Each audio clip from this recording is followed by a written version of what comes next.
DD Tamil தொலைக்காட்சியினர்கள் அனைவருக்கும் அன்பான வணக்கம்.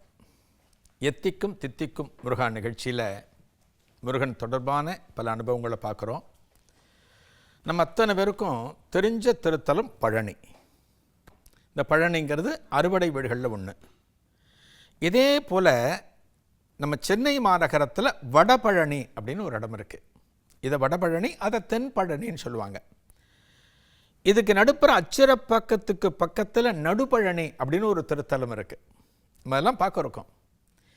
இந்த வடபழனி திருத்தலம் ரொம்ப சிறப்பான ஒரு திருத்தலம். இது 3 அடியவர்கள், 3 அடியவர்களது முயற்சியால் இந்த வடபழனி திருத்தலமானது இன்றைக்கு காணப்படுகிறது. 3 பேர் ஒவ்வொருத்தராக இந்த முருகப்பெருமானுக்கு எப்படியெல்லாம் பண்ணி இந்த கோவிலை இந்த அளவுக்கு கொண்டு வந்தாங்க அப்படிங்கிறது தலபுராண கதை. ஆக இது சித்தர்களால் கட்டப்பட்ட ஆலயம் வடபழனி முருகப்பெருமான் ஆலயம். ரா கணபதி அப்படின்னு ஒருத்தர் இருந்தார். காஞ்சி மகாபெரியவர், நடுமாடும் தெய்வமாக விளங்கக்கூடிய காஞ்சி மகாபெரியவாளுடைய அவர் சொன்ன வார்த்தைகளை, அவருடைய அனுபவங்களை, அவர் மக்களுக்கு சொன்ன பல போதனைகளை தெய்வத்தின் குரல் அப்படிங்கிற தலைப்பில் தொகுத்தார். ஆரம்ப காலத்தில் ஒரு BA லிட்ரேச்சர் படிப்பு முடித்தார். அவர் படிப்பு முடிச்சுட்டு சென்னையில் ஒரு உத்தியோகம் அப்படின்னு தேடி வந்தார்.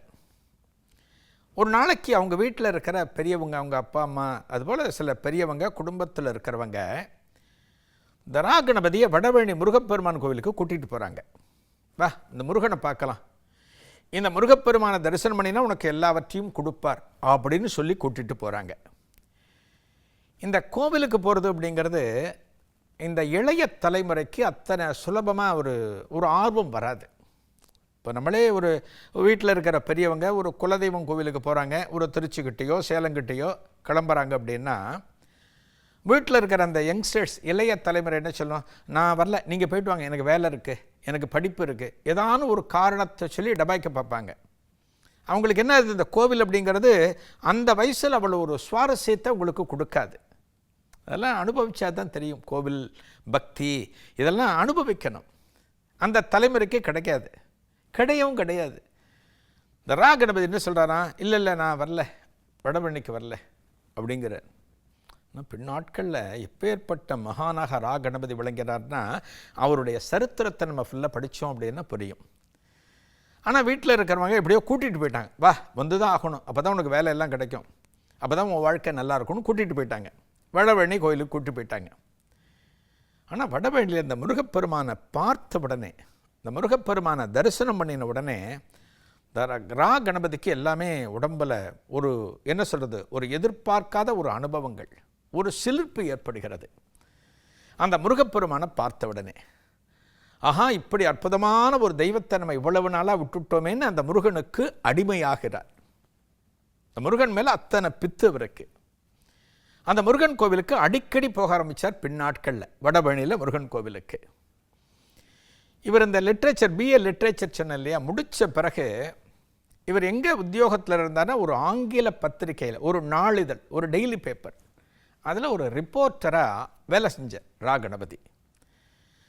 ஒரு பத்திரிகை பணின்னு வச்சுங்களேன், நேரம் காலம் கிடையாது.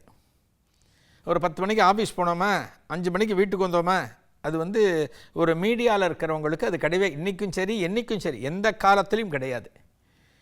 ஏன்னா அவர்களுக்கான அந்த செய்தி சேகரிப்பு அப்படிங்கிறது எப்போ வரும் சொல்ல முடியாது. திடீர்னு ராத்திரி 10 மணிக்கு ஒருத்தர் ஏர்போர்ட் போகிறாருன்னா அங்கே ஏர்போர்ட்டு போய் நிற்கணும், எல்லா நேரமும் அலர்ட்டாக இருக்கணும். அதான் பத்திரிகைக்காரர்களுடைய முக்கியமான பணி. இந்த ரா கணபதி ரிப்போர்ட்டாக இருந்தான்னு சொன்ன பார்த்தீங்களா, அப்போ சென்னை மாநகராட்சியில் ஒரு தேர்தல் நடந்து, அந்த தேர்தல் முடிஞ்சு அந்த ஓட்டெல்லாம் ஒரு இடத்துல எண்ணுறாங்க, ஒரு பெரிய இடத்துல எண்ணுறாங்க. அந்த எண்ணுகிற இடத்துல ரிப்போர்ட்டர்கள், நிருபர்கள் குவிந்து காணப்படுகிறார்கள். ராத்திரி என்ன, அப்போவே மணி 10. அவங்க எண்ணி முடித்து சொல்லணும். சொன்ன பிறகு அந்த ரிப்போர்ட்டை அவர்கள் சம்பந்தப்பட்ட பத்திரிகை அலுவலகத்துக்கு கொண்டு போய் சேர்க்கணும். அது கொண்டு போய் சேர்த்துட்டு வந்தால்தான் அடுத்த நாள் காலையில் பேப்பரில் அந்த நியூஸ் வரும். இவர் அந்த இடத்துல இருக்கார், ரா கணபதி இருக்கார். அந்த நியூஸை சேகரிக்கணும். ஓட்டு உள்ளே எண்ணிட்டுருக்காங்க, வெளியில் நிருபர்கள் காணப்படுகிறார்கள். ரா கணபதிக்கு அப்போ ஒரு மூச்சு இறைக்கிறதுன்னு சொல்லுவோம், ஆஸ்துமா அப்போ அவருக்கு உண்டு. இந்த ஆஸ்மா இருக்குன்னு வச்சுங்களேன், அது எல்லா நேரத்துலையும் இந்த உடம்பு நாம் நினச்சபடி ஒத்துழைக்காது, ரொம்ப பல சிரமங்களை கொடுக்கும். அதுபோல் இவருக்கு ஒரு மூச்சு இறைப்பு உள்ள. சரி, ரிப்போர்ட் வந்துட்டோம், இதை வாங்கி கொண்டு போய் பத்திரிக்கை அலுவலகத்தில் சேர்த்துட்டு நம்ம போயிடலாம் அப்படின்னு நிற்கிறாரு. வர்றாங்க, அறிவிக்கிறாங்க, முடிவை சொல்கிறாங்க. ஆனால் குறைந்த ஓட்டு வித்தியாசம். அதனால் என்ன பண்ணுறாங்க, தோற்றவர்கள் இல்லை மறுபடி எண்ணணும் அப்படிங்கிறாங்க. இப்போ இந்த ரிப்போர்ட்டும் அப்படியே வாங்கி கொண்டு போய் பத்திரிக்கை ஆஃபீஸில் சேர்த்துட்டு அவர் வீட்டுக்கு போய் ஓய்வு எடுக்கலாம் ரா கணபதி. ஆனால் மறு எண்ணிக்கை அப்படின்னு ஒரு கான்செப்ட் வந்தாச்சு. ரொம்ப சோகத்தோடு இருக்கார், அவரால் முடியல. இப்போ இந்த ரிப்போர்ட்டை கொடுக்காமல் இவர் நேராக வீட்டுக்கு போயிட்டார்னா அவருக்கு வேலை போய்டும். அவர் என்ன பண்ணுறாராம், ரா கணபதி இருந்த இடத்தில் இருந்தவர், அந்த இடத்துல இருந்தவாறு வடபழனி முருகப்பெருமான பிரார்த்தனை பண்ணுறார்.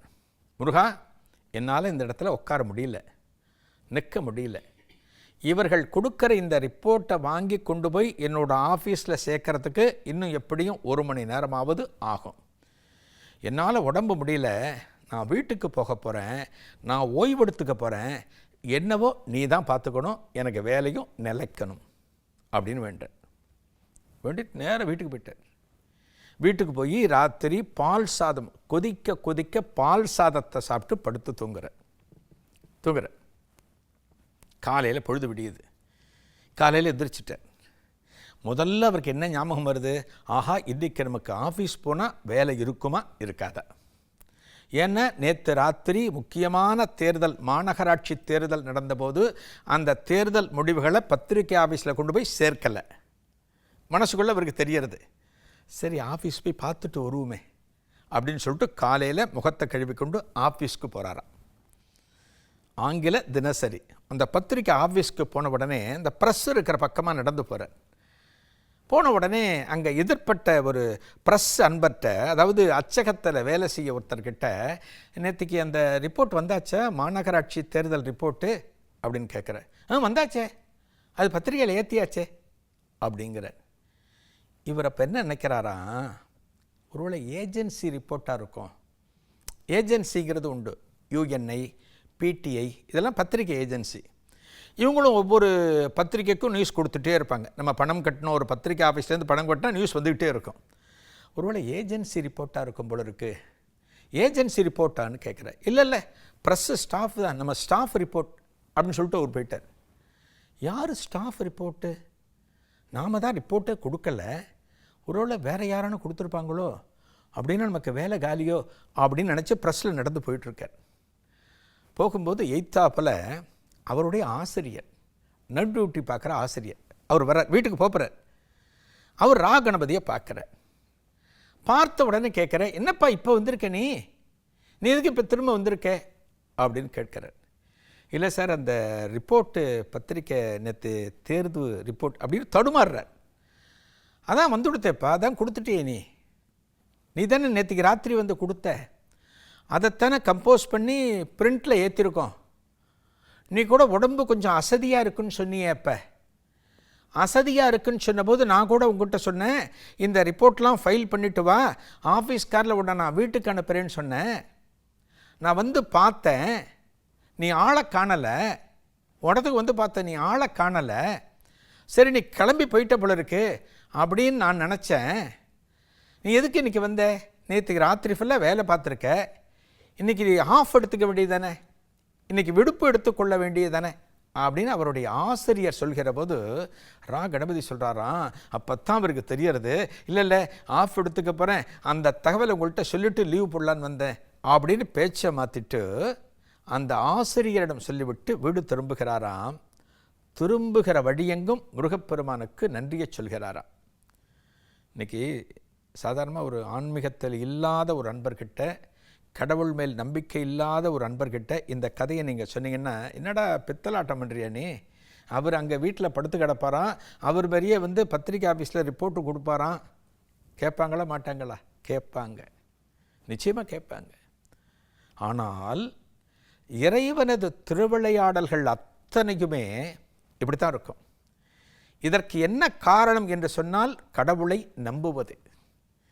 கடவுளை பரிபூரணமாக நம்பினார். ரா கணபதி நம்பினார், வடபழனி முருகப்பெருமான நம்பினார்.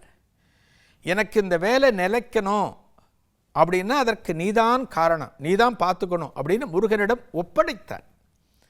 ஆன்மீகத்தில் சொல்லப்படுகிற ஒரே விஷயம் என்னன்னா நம்பிக்கை தான். நீங்கள் எந்த தெய்வத்தை வேண்டுமானாலும் கும்பிடலாம், ஆனால் அந்த தெய்வத்தின் மீது அபரிமிதமான ஒரு நம்பிக்கை உங்களுக்கு இல்லை அப்படின்னா ரொம்ப கஷ்டம். அது அந்த நம்பிக்கையை நாம் வளர்த்து கொள்வது தான் பக்தி.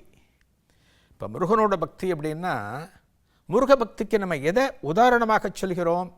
முருகப்பெருமான் கையில் வேல் வச்சிருக்கார். அந்த வேல் கொண்டு நமது எதிரிகளை, நமது விரோதிகளை பந்தாடிடுவார் அப்படின்னு சொல்கிறோம். ஒரு ஆயுதம் அப்படின்னா நமக்கு என்ன இருக்கும்? பயம் இருக்கும், ஒரு பயம் இருக்கும்.